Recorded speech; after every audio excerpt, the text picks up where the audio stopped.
Hello everyone. This video is to show you how to copy a previous Canvas course into your new Canvas course.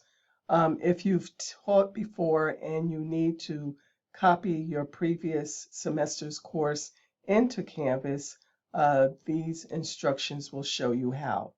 So I have a development shell here showing right now, but I can do the same thing in my development shell.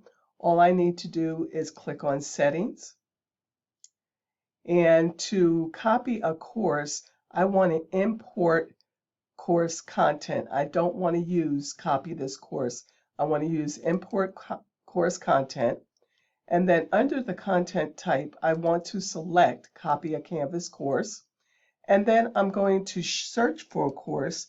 In this case, I want to copy a Quality Matters course that I developed. So I'm going to type in, I just put QM, and so it's letting me know what I have available here.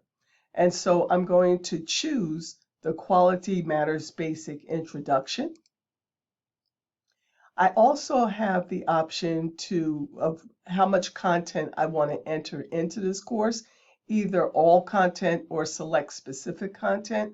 For the most part, I just select specific content just in case there's some items in the content that I don't want to copy over.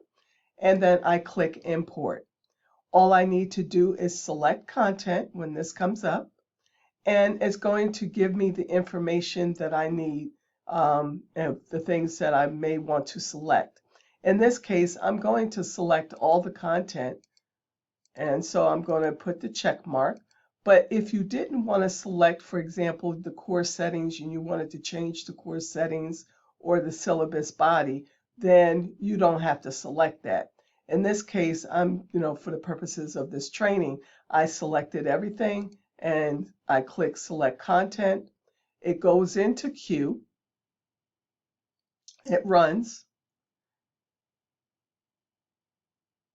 And once you see the completed sign, which is the green completed sign, all you have to do is letting you know that the course has been copied over. And then when I click on the home screen, you'll see that all of my the information that I have copied is copied over. So I can check my pages, and I have my pages there. I can check my files, and my files are there. So this is how you copy content into your course. Thank you.